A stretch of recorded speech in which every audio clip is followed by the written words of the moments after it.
흔히 창세기를 천지창조의 책이라고 우리는 말을 합니다. 하지만 이 창조에 관한 기사 얘기는 전체 50장 중에 단 3장, 1장, 2장, 3장에 불과합니다. 이 간간히 나머지는 인간의 족보가 나오면서 전부 사람들에 대한 이야기로 도배해 있는 것을 보게 됩니다. 아담과 하와, 가인과 아벨, 그리고 노아의 홍수 심판과 또 그 자손들 셈과 함과 야벳, 그리고 바벨탑을 쌓는 사람들, 오늘 창세기 11장부터 시작되는 믿음의 조상이라고 불리는 아브라함을 비롯해서 이제는 이삭과 야곱 그리고 요셉에 관한 이야기를 포함해서 39장이나 이제 80%에 해당하는 39장이 사람에 대한 얘기를 하고 있습니다. 이 창세기의 관심, 아니 하나님의 관심은 세상이 아니라 하나님께서 자기 형상을 따라 창조한 바로 사람입니다. 오늘날도 마찬가지죠. 하나님은 사람들에게, 아니 저와 여러분에게 아주 지대한 관심을 가지고 계십니다. 이제 하나님은 오늘 말씀에서 죄와 반역으로 얼룩진 인류의 이 바벨탑 사건을 마무리하고 셈의 족보 가운데 한 사람 아브라함을 부르셔서 이 구원의 역사를 계속해서 펼쳐나가는 것을 보여주고 있습니다. 오늘 본문의 이 제목을 한번 보실까요? 보면은 제목이 10절 위에 셈의 족보라고 기록이 되어 있습니다. 이 족보 얘기가 참 어려운 얘기죠. 이 족보를 오늘 보고 있는데 이 셈의 족보는 여러분 굉장히 독특합니다. 대부분의 창세기의 다른 족보들을 보면은 자녀를 낳고 몇 년을 살다가 몇 세에 죽었더라. 이 죽음에 대한 기록이 자세하게 기록이 되어 있어요. 하지만 창세기 11장에 기록된 셈의 족보를 보면 낳고 몇 년을 살았더라. 이 죽었다는 얘기가 나오지 않습니다. 이 족보마다, 창세기에 나오는 족보마다 주려고 하는, 독자들에게 주려고 하는 메시지가 있는데 이 셈의 족보는 절망이 아니라 희망을 주려 하고 있습니다. 하나님께서는 이제 노아 홍수 심판 이후에 셈의 후손들을 통해서 새로운 구원의 역사를 펼쳐 가실 작정인 거죠. 그렇다고 우리가 족보에서 몇 살까지 살았는지를 모른다면 족보가 아니겠죠. 셈의 족보에는 죽었다라는 말이 없지만 우리는 그들이 몇 세까지 살고 죽었는지 추측을 할 수가 있습니다. 10절과 11절 말씀을 한번 같이 읽어볼까요? 셈의 족보는 이러하니라. 셈은 100세 곧 홍수 후 2년에 아르박삿을 낳았고 아르박삿을 낳은 후에 500년을 지내며 자녀를 낳았으며. 그럼 셈이 몇 살까지 살았다는 얘기예요? 100세의 아들을 낳고 500년을 더 살았으니까 600세에 죽었다라는 얘기예요. 600세. 또 12절과 13절을 보시면 셈의 아들 아르박삿에 대해서 얘기를 하고 있는데 아르박삿은 몇 살까지 살았습니까? 35세에 셀라를 낳고 403년을 지내며 자녀를 낳았다고 하니까 438세에 죽었다라는 거죠. 이런 식으로 계산을 해보면 셀라는 433년, 에벨은 464년, 벨렉은 239년, 르우는 239년, 스룩은 230년, 나홀은 아브라함의 아버지죠. 나홀은 148세를 살았습니다.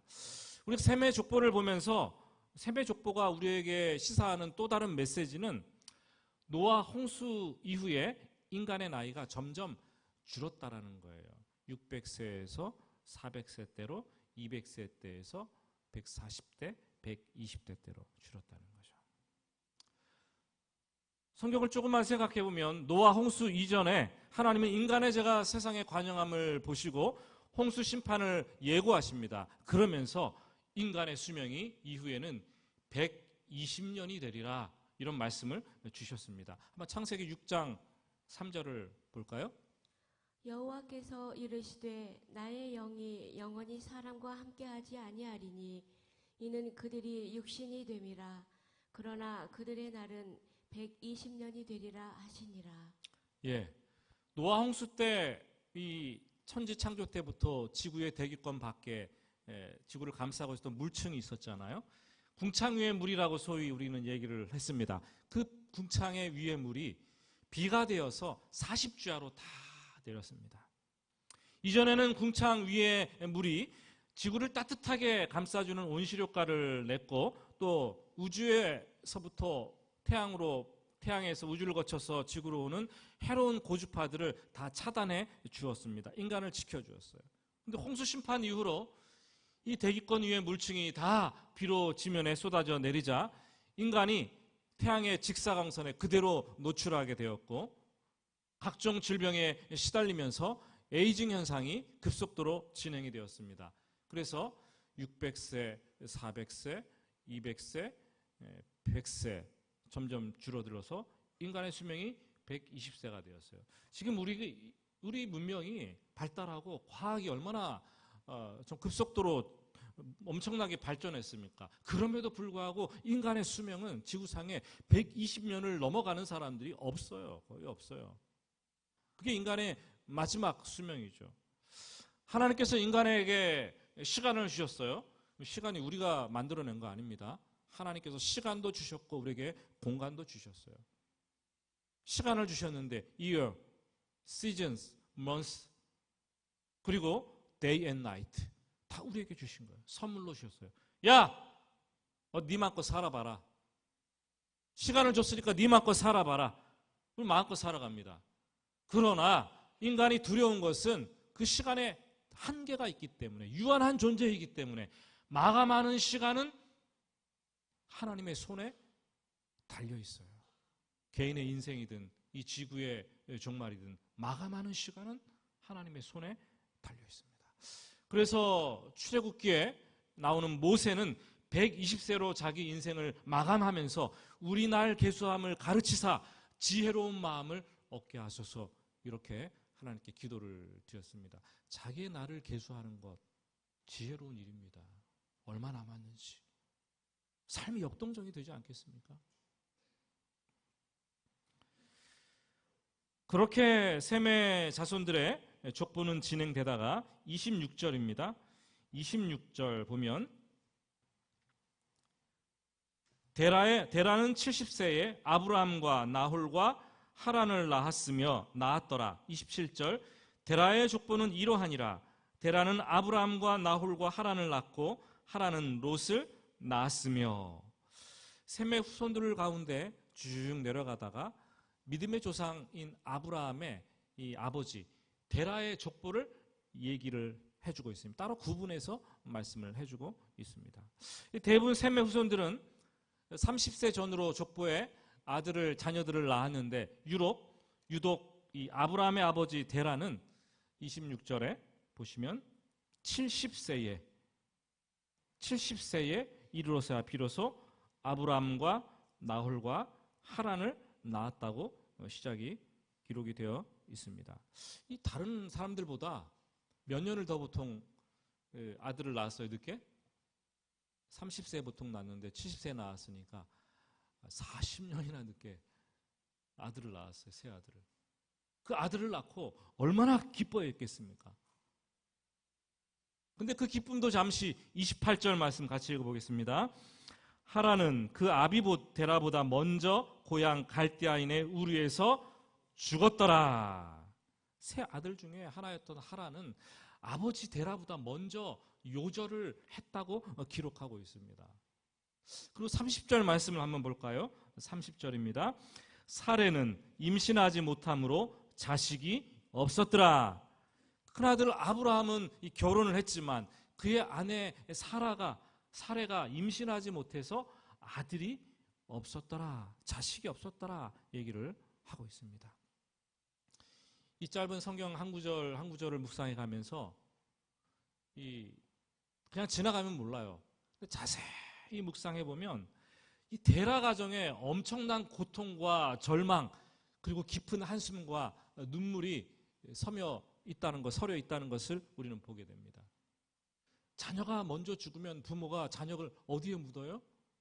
가슴에 묻는 거 아닙니까? 가슴에 묻는 거예요. 데라는 자기 아들 하란을 가슴에 묻었어요. 참 가슴 아픈 일이죠. 태어날 때는 이 땅에 순서대로 오지만 죽을 때는 순서가 없어요.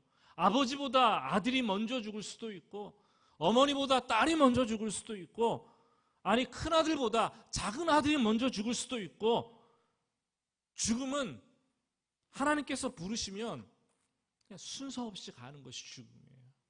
그래서 우리가 다음은 누구 순서라고 이렇게 생각을 했는데 그 순서를 거스리고 갑자기 젊은 사람이 덜컥하고 죽으면 우리 마음이 황망하기 그지없는 거 아닙니까? 그럼 깨닫는 거예요. 죽음은 순서 없이 가는 길이구나. 아버지 되라는 아들의 죽음을 보면서 인생의 허무함과 인생의 덧없음을 마음속에 느끼게 됩니다. 아버지 되라는 하란을 일찍 떠나보내고 큰아들 아브라함과 다른 아들을 중심으로 나홀을 중심으로 위안을 받고 살려고 했을 것입니다. 그런데 아브라함은 결혼을 했는데 70이 다 되도록 자기처럼 아들을 얻지 못했습니다. 정리해 볼게요. 이 데라의 가정은 박복하게도 한 아들은 일찍 요절하고 단명하고 한 아들은 늙도록 자녀가 없었어요. 얼마나 우울하고 슬픈 이 집안의 얘기입니까? 저는 그렇게 생각합니다. 가정은 신비로운 섬이에요. 신비로운 섬. 밖에서 볼 때는 그 가정에 무슨 일이 일어나고 있는지 잘 몰라요. 근데 안으로 혹시 들어갈 기회가 있고 들어가서 본다면 어떤 가정이든지 그 가정에 흑역사가 있어요. 지나오면서 정말 힘들었던 시간들, 흑역사. 고통과 절망과 우울과 눈물, 아픔이 고여 있죠. 여러분들의 가정은 어떠십니까? 말 못할 아픔들이 있는 가정들 하나님께서 위로해 주시기를 예수님의 이름으로 축복합니다. 이 데라의 아들 아브라함의 이름의 뜻은 아부, 그러면 아부 뭡니까? 아버지라는 뜻이에요. 아부 비슷한 한국말하고 좀 비슷해요. 아부, 람 그러면 존귀하다라는 뜻입니다. 그래서 아브람, 존귀한 아버지. 그의 아내가 사라였다고 소개를 하는데 사례는 나의 공주님이라는 뜻이에요. 얼마나 좋습니까? 존귀한 공주님. 그들이 각각 태어났을 때 부모들은 이 자기의 아들이 존귀한 남자요, 존귀한 아버지가 되기를 원하면서 그런 이름을 아브람이라고 지었고, 자기의 딸이 존귀한 여자요, 공주와 같은 정말 그런 여인이 되기를, 어머니가 되기를 원하는 마음으로 이름을 그렇게 지었겠죠. 존귀한 여자와 존귀한 남편이 만났으니까 행복해야죠. 사람들에게 칭송을 받고 존경을 받으며 살아야겠죠. 그러면 얼마나 좋겠습니까? 하지만 다른 집은 다 아들이 있는데, 자녀들이 있는데, 이 아브라함과 사라의 집은 70이 되도록 임신하지 못하는 그런 상황이 처했습니다. 임신하지 못했다는 거 우리 시대에도 아픔이기는 하죠. 하지만 옛날에는 이게 고통이었습니다. 고통. 임신하지 못했다는 이 히브리어 단어가 아카르 단어입니다. 아카르. 근데 이 단어의 원뜻이 뿌리를 뽑아버린다는 거예요. 완전히 뿌리채 다 뽑아버린다. 또 다른 뜻은 힘줄을 아예 힘 못 쓰도록 끊어버린다. 또 다른 뜻은 황폐하게 만들어버린다. 이렇게 성경에 종종 번역됩니다. 그러니까 직역하면 이 사레라는 여인이, 존귀한 여인이 존귀한 남자였던 아버지가 되기를 원했던 아브라함의 집으로 시집을 갔는데 자식을 하나도 낳지 못해서 그 집안의 뿌리를 완전히 뿌리채 뽑아버리고 황폐화시켜버렸다는 거예요. 이게 얼마나 큰 일이면, 그리고 중죄였으면 이 족보에, 30절 족보에 사례는 자식 못 낳는 여자였더라, 이렇게 낙인을 찍어가지고 이렇게 묘사를 하겠습니까? 참 걱정도 많지만 나라의 걱정이기도 하지만 우리 모두의 걱정이기도 한데요. 2024년 OECD 가입 국가 중에 우리나라의 출산율이 꼴찌라는 건 다 아실 거예요. 수없이 들어서 0.67명. 0.67명. 보통 한 집에 우리 주위를 보면은 한 집에 하나를 낳잖아요. 근데 잘못 실수해갖고 둘도 낳잖아요. 그렇죠? 둘까지 낳는데 보통 그런 집들도 있는데 그것을 감안하면 한 명도 0.67명이라는 것은 한 명도 자식을 안 낳는 집안이 꽤 많다라는 거예요. 꽤 많다라는 거예요. 지금 인구 절벽에 우리가 부딪혀서 가속화 현상을 밟고 있습니다. 결혼 연령이 점점 늦어지면서 이 자식을 낳으면 눈덩이처럼 불어가는 이 자녀 양육비 감당하지 못해서 아기를 가지지 않으려고 하는 거예요. 여러분, 우리 그리스도인들은 깨달아야 돼요. 하나님께서 인간을 이 땅에 주신 이유는 생육하고 번성해서 땅에 충만하라, 충만하라. 그것을 위해서 주셨다라는 거예요. 그렇게 하나님 나라가 확장되어 가는 거죠. 전도라도 못하면 애기라도 낳아서 하나님 나라를 확장시켜가야 그런 거 아니겠어요, 여러분? 예? 어떻게든 우리가 자녀를 적게 낳고 안 낳으려고 하는 요즘 입장에서는 이 아브람과 아내 사라의 고통이 얼마나 큰지 조금이라도 이해할 수 없을 것 같아요. 굉장히 심각한 문제였습니다. 이 고도 근동 사회는 이 자녀를 뭐 수십 명씩 두는 다산 사회였기 때문에 다산할수록 신의 가장 큰 축복이 그 가정에 임했다라고 생각을 했습니다. 다산은 신의 축복이고 부와 재산을 증식하는 일이었습니다. 농사를 짓잖아요. 농사를 지을 때 크게 농사를 짓는데 얘들아 농사 지으러 가자 그러는데 뭐 어느 집안은 한 타스씩 막 아들들이 막 주르륵 나오는 거예요. 아니 손주들까지 막 몇 타스씩 막 나오는 거예요. 수십 명이 가서 막 으쌰으쌰 논으로 밭으로 달려 일을 하는데 얘들아 밭으로 가자 그런데 딸랑 2명 나오는 거예요. 아니 아무도 안 나오는 거예요. 그럼 농사는 누가 져요? 노동력이 하나도 없는 거예요. 그 집안에 가난하게 되는 거죠. 부족 시대에는 또 전쟁이 얼마나 많이 일어났습니까? 얘들아 적들이 쳐들어왔다. 그러니까 나와라 그랬는데 나오는 게 한두 명 나와요. 어떤 집은 막 수십 명씩 나왔고 오하열을 착착 맞춰가지고 막 돌격 앞으로 하는데 큰 병력이 되는데 참 그런 시대에 이 부모보다 아들이 먼저 죽는다는 것 참 신이 그 집안의 행복을 빼앗아가고 저주를 내렸다는 거죠. 또 자녀가 없는 사람 집안에 사람 구실도 못한다는 거예요. 수치와 부끄러움과 조롱과 조소의 대상이 될 수밖에 없었습니다. 이 아들을 먼저 일찍 요절해서 보낸 아버지 데라 그리고 결혼을 했지만 70이 되도록 무자했던 이 아브람 고통과 절망의 나락으로 빠져들 수밖에 없었고 주위에 사는 세상 많은 사람들로부터 조소와 조롱과 수치스러움 부끄러움의 대상이 되어야 됐어요. 저러고도 존귀한 아버지라고? 아니 저러고도 한 가정의 뿌리를 완전히 뿌리채 뽑아버려 놓았는데 무슨 존귀한 여자라고? 그럼 참 인생이 내 뜻대로 안 돼요. 그렇죠? 내 뜻대로 좀 되면 좋겠는데 참 안 되는 게 인생이에요. 그런데 바로 그 순간 하나님은 그들에게 찾아오십니다.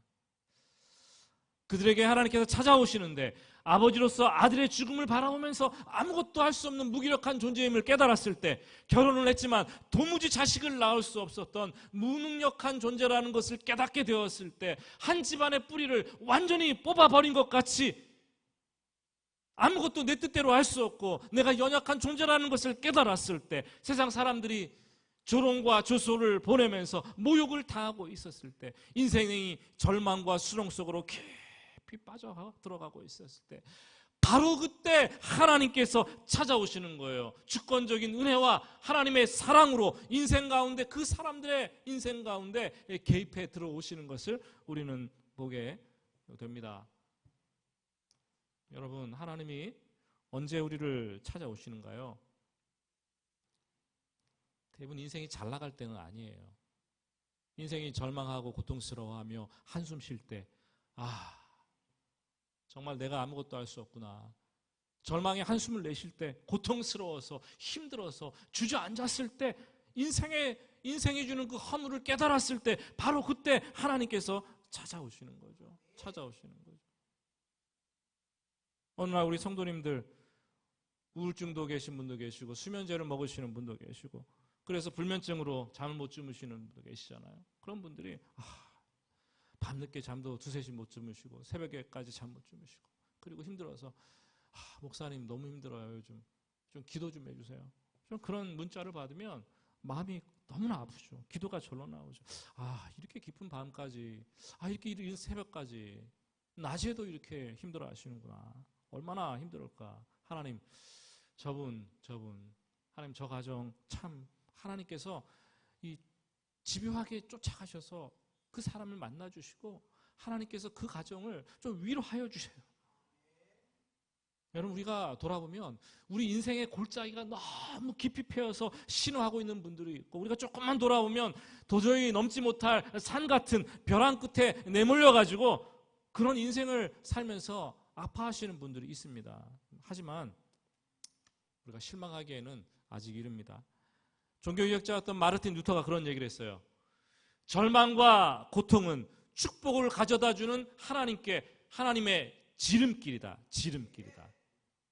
인간이 절망 가운데서 스스로 아무것도 할 수 없다고 깨달았을 때 하나님이 찾아오시기 가장 좋은 시간이다 말씀을 하시는 거죠. 그때가 하나님의 타이밍입니다.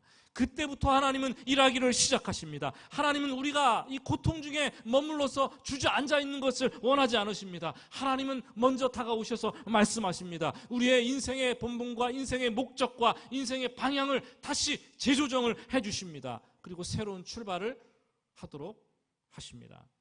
그때 우리가 믿음으로 반응하기만 하면 절망 가운데 일어날 수 있도록 손을 잡아 일으켜 주시고 우리 인생에 날개를 달아 주시는 분이 바로 하나님이십니다.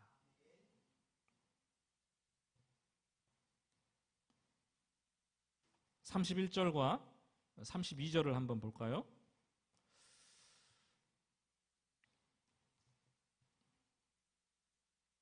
데라가 그 아들 아브라함과 하란의 아들인 그의 손자 롯과 그의 며느리 아브라함의 아내 사라를 데리고 갈대아 우르를 떠나 가나안 땅으로 가고자 하더니 하란에 이르러 거기 거류하였으며 데라는 나이가 205세가 되어 하란에서 죽었더라.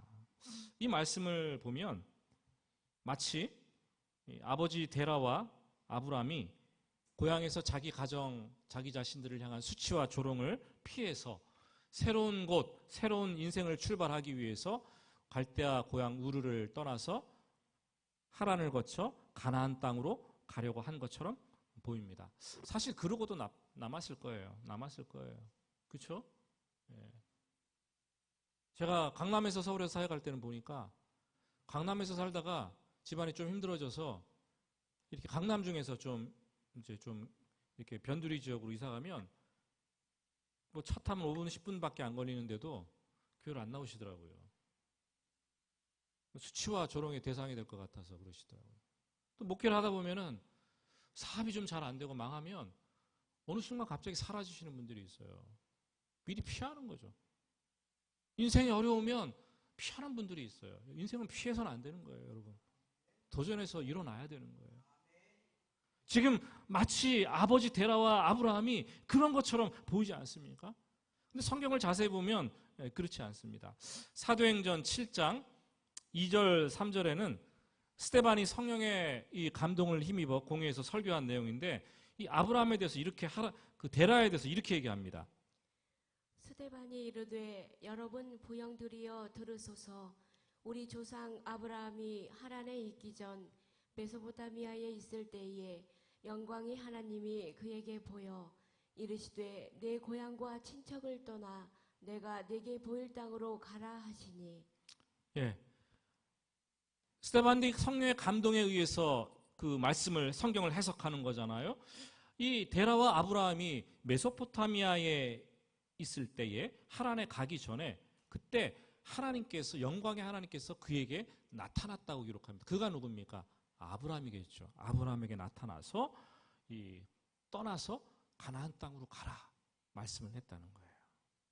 이 아버지 데라가 마음에 결정하고 고향 갈대아 우르를 떠난 것이 아니라 하나님께서 아브라함에게 나타나셔서 주도적으로 고향 갈대아 우르를 떠나서 메소포타미아 지역을 떠나서 가나안 땅으로 가라 말씀하셨어요. 아브라함은 하나님으로부터 콜링, 부르심, 소명을 받고 아버지와 가족들을 데리고 새로운 땅 가나안을 향해서 떠난 것이죠. 그런데 말씀을 보니까 무슨 까닭인지 모르겠지만 말씀을 듣고 떠나가다가 하란이라는 중간 기착점에 머무르게 됩니다. 거기 멈췄어요. 거기서 거류하게 됩니다. 한번 지도를 좀 볼까요? 그럼 지도를 보시면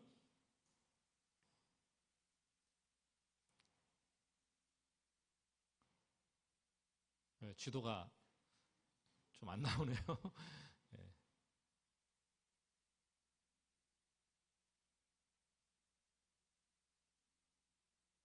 지도가 안 나오십니까? 예, 지도를 보시면 여러분들이 지도를 볼 일이 없겠지만 안 나오니까 어떻게 되어 있냐 하면 이 갈대아 우르에서부터 시작해서 가나안 땅, 지금 이스라엘 땅 아닙니까? 거기까지의 직선 거리가 1000km예요. 1000km. 근데 거기 사이를 아라비아 사막이 이 가로막고 있어요. 도저히 걸어갈 수가 없어요. 그래서 위 지역으로 쭉 올라가서 밑에 지역으로 다시 쭉 내려왔는데 위 지역으로 올라가는 꼭지점이 거의 하란이라는 도시입니다. 그러니까 직선거리가 이 1000km인데 위로 갔다가 내려갔다가 하니까 한 1600km, 1500km를 여행을 해야 되는 거리였죠. 근데 그들이 가다가 중간 기착지인 하란에서 멈추게 됩니다. 하란에서 왜 멈추었을까요? 이 하란에서 무슨 일이 도대체 생긴 것일까요? 그들이 얼마나 거기서 머물러 있었던 것일까요? 이 고대 문헌을 보면 이제 나왔습니다. 보여주세요. 예. 보시면 오른쪽 밑에 갈대아우르 보이십니까? 갈대아우르 보이시고, 그리고 여러분이 위쪽으로 올라가면 하란이라는 지역 보이시고, 밑에가 이제 이스라엘 지역인데 계속 띄워주세요. 지도를. 이 지도를 보시면 이 데라의 아브라함의 고향인 갈대아우르는 지금 보시면 알겠지만 이 메소포타미아 문명이 과거에 발달했던 곳입니다. 지금 이라크 남부 지역인데 이방의 정치, 종교, 문화, 경제, 온갖 권력이 집중되어 있던 곳이죠. 화려한 문명이 꽃피었던 곳입니다. 도시에 우르라는 도시에 이 배가 왔다 갔다 할 정도로 운하가 있었어요. 들락날락했어요. 그리고 이 우르의 대상들이 인도까지 왔다 갔다 했다는 거죠. 이 데라는 그곳에 살면서 우상을 섬기고 만들어서 파는 이 생계를 유지하는 우상 제조업에 일을 했습니다. 지도는 띄워주시고요. 여호수아 24장 2절 말씀을 한번 볼까요? 여호수아 24장 2절입니다. 여호수아가 모든 백성에게 이르되 이스라엘의 하나님 여호와께서 이같이 말씀하시기를 옛적에 너희의 조상들 곧 아브라함의 아버지 나홀의 아버지 데라가 강 저쪽에 거주하여 다른 신들을 섬겼으나. 예, 아브라함의 아버지 데라가 강 저쪽에 갈대아 우르에 거주하면서 이게 다른 신들을 섬겼다는 거예요. 고대 문화를 보면은 우상 제조업, 생계를 유지했다고 얘기를 하고 있어요. 그들이 가나안 땅을 향해 가다가 위로 올라가서 다시 내려와야 되는데 중간에 하란이라는 곳에 멈췄습니다. 하란은 여러분 어떤 곳입니까? 보시면 알겠지만 이 하란 옆에 터키라는 글씨가 쓰여 있어요. 터키와 시리아가 만나는 접경 지역입니다. 이 하란이라는 이름이 교차로라는 뜻인데 그 이름처럼 이 국제무역로가 사방팔방으로 다 뚫려 있는 곳, 상업도시였어요. 이렇게 우르에서 하란을 지나서 가나안 땅까지 이 반달 모양으로 이렇게 됐는데 굉장히 비옥한 초승달 모양의 지역 아닙니까? 그래서 그 지역을 따라 여행을 해서 가나안으로 내려오는 거죠. 우르보다 하란이 작았지만 삶의 환경과 조건이 비슷해서 우상 제조업을 해서 생계를 이어가기가 참 좋은 도시가 바로 하란이었어요. 그들은 가나안 땅에 가지 않고 하란에서 멈추었습니다. 그리고 오늘 말씀 성경 32절을 보니까 데라는 나이가 205세가 되어 하란에서 죽었더라. 자, 저를 보시기 바랍니다. 여러분 좀 생각을 해봅시다. 데라와 아브라함이 하란에서 왜 이토록 가나안 땅으로 가지 않고 오래 머물러 있었을까요? 여러 가지 생각이 들었어요. 아버지 데라가 이 갈대아 우르 고향과 너무 비슷한 환경을 만나니까 살기 좋다고 생각해서 머물고 싶었던 것은 아닐까. 혹 오랜 여행을 하면서 노년에 이른 아버지 데라가 건강이 나빠져서 건강상의 이유로 가족들이 다 거기에 머물러야 된 것은 아닐까. 아니면 하란 아들을 먼저 요절시켜서 보냈는데 요절해서 떠나갔는데 아버지가 아니면 그 가족들이 이 아들을 그리워하면서 추억하면서 그 도시에 똑같은 하란이라는 도시에 살고 싶었던 것은 아닐까. 어떤 이유에서든지 아버지 데라는 죽을 때까지 하란을 떠나지 않고 그곳에 머무르기를 고집하고 205세대까지 거기에 살았습니다. 아브라함은 하나님으로부터 가나안 땅에 대한 소명을 받았지만 그 말씀을 쫓아 가나안 땅으로 가려고 했지만 가는 중에 이 아버지 데라가 큰 장애물이 되어서 가나안 땅으로 가지 못하고 멈춰 있는 것을 보게 됩니다. 말씀을 맺습니다. 요즘 여러분들 가운데 큰맘 먹고 인생의 새로운 출발을 하려고 하시는 분들이 있으십니까? 하나님 말씀대로 한번 살아보려고 작정하고 출발해 보시는 분들이 있습니까? 근데 여러분들의 발목을 잡고 있는 데라가 누구입니까? 데라가 있을 수 있어요. 나의 부모일 수도 있고 혹 나의 배우자일 수 있고 내가 사랑하는 내 자식들일 수도 있고 사람일 수도 있고 환경일 수도 있고 어떤 사건일 수도 있고 나를 옴짝달싹 얽어매고 있는 과거의 어떤 사건, 과거의 일일 수도 있습니다. 예전에 어떤 자매가 그런 간증을 했어요. 참 신앙생활에 열심히 했던 자매인데 나이가 40에 이뤄서 교회에 왔는데 30에 결혼했대요. 30에 결혼을 했는데 청년 때까지 믿는 집안에서 자라서 신앙생활을 진짜 열심히 했는데 예수 딱 믿었더니 그 다음 주부터 시댁에서 매주일마다 우리 집에 와서 문안 인사해라 그러더래요. 그래가지고 주일마다 교회를 못 가고 어디로 출근했어요? 시댁으로 가서 인사드리고 또 인사드리고 그러다 보니까 몇 년이 지났어요. 10년이 지났어요. 10년 동안 그렇게 계속 했다. 그 사이 하나님과 신앙에 대해서 까마득히 잊어버린 거예요. 근데 어느 날 문득 집에서 설거지를 하고 가만히 쉬고 있는데 아, 하나님, 내가 믿던 하나님. 불현듯 머릿속에 그 하나님이 탁 하고 강타해 오더라는 거죠. 정신이 번쩍 들어서 아, 내가 이렇게 살아서는 안 되겠다. 내가 신앙생활을 믿고 하나님을 다시 찾아야지. 그 길로 결심하고 교회에 출석을 하고 신앙생활을 다시 시작을 했습니다.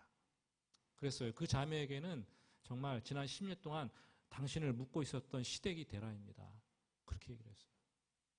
사랑하는 여러분, 누구든지 다 데라가 있을 수 있어요. 데라. 나를 붙잡아서 하나님의 뜻을 순종하지 못하게 하는 그 데라. 어쩌면 우리 가정에 나 자신이 데라일 수도 있습니다. 자녀들의 세상에서의 성공과 출세에 눈이 멀어서 지금 내 자식들이 하나님께 더 가까이 나아가려고 하는데 부모인 내가 자식들의 발목을 탁 잡고 어디를 가? 교회도 마찬가지입니다. 다 열심히 하는 것 같지만 내가 속한 공동체에서 나 때문에 다른 사람의 신앙 성숙이 가로막혀 있을 수 있고 하나님을 만나야 되는데 그 사람을 탁 가로막고 있을 수도 있습니다. 내가 장애물이 되어서 가정과 교회가 하나님께 나아가지 못하고 머뭇거릴 수도 있습니다. 우리가 두려워서 주저앉으면 그건 장애물이 되는 거고 그것을 딛고 일어나면 그건 디딤돌이 되는 거예요. 디딤돌이 되게 하실래요? 장애물이 되게 하실래요? 여러분, 하나님은 지금 우리 한 사람 한 사람의 인생을 주목해 보고 계십니다. 신비로운 성 같은 가정도 보고 계세요. 우리는 알 수 없지만 하나님은 그 안에 깊은 절망이 있고 깊은 한숨을 내쉬고 있는 인생들, 오랫동안 풀리지 않는 문제를 가지고 이 아파하는 가정들 다 아십니다. 그러나 하나님은 가장 적절한 때에 우리 인생 가운데 찾아오십니다. 그리고 슬픔과 절망과 고통 중에 있는 우리에게 새로운 살길, 새로운 소망을 우리에게 부어주시는 거죠. 내가 주저앉아 일어나지 못하도록 만들고 있는 장애물이 있다면 야, 내 손 잡고 일어나. 너 그거 디딤돌로 삼고 일어나. 뛰어넘어 말씀하시는 것입니다. 아브라함처럼 믿음의 새 출발을 하라고 말씀하고 계시는 거예요. 믿음으로 우리가 순종해서 출발을 하면 하나님께서 축복의 문을 열어주십니다.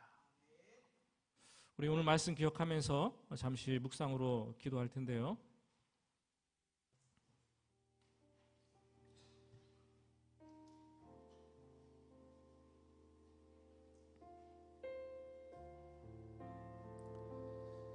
인생이 너무 지치고 힘들어서 주저앉아 있는 분들이 계십니까? 가정의 문제, 너무나 오래된 문제인데 풀리지 못해서 어쩔 줄 몰라 하시는 분들이, 시간은 가는데 어쩔 줄 몰라 하시는 분들이 계십니까? 믿음으로 하나님 말씀 붙잡고 떠났는데 중도에 하차한 분들이 없나요? 목적지를 향해 가다가 발목이 잡혀있는 분들이 계시지 않습니까? 내 가족입니까? 내 환경입니까? 하나님은 우리 인생을 들여다보고 계십니다. 정말 고통스러워할 때 내버려 두지 않고 적절한 때에 개입해 들어오시고, 그때 우리가 믿음으로 반응하기만 하면 하나님께서 길을 여십니다. 그 걸음을 인도하시는 분이에요. 하나님 인도해 주시옵소서. 우리 조용히 침묵으로 하나님께 기도하겠습니다.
하나님 아버지, 오늘 주시는 말씀이 조용하지만 우리 영혼을 다시 일으켜 세우는, 우리 영혼을 새롭게 하는 강한 울림이 되기를 원합니다.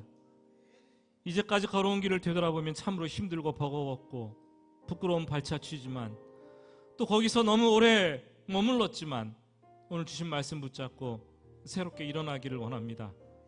하나님을 신뢰하는 믿음 붙잡고 뒤돌아보지 않고 장애물을 디딤돌로 삼아 다시 앞으로 나아가는 담대한 인생 될 수 있도록 인도하여 주시옵소서. 예수님의 이름으로 기도드립니다. 아멘.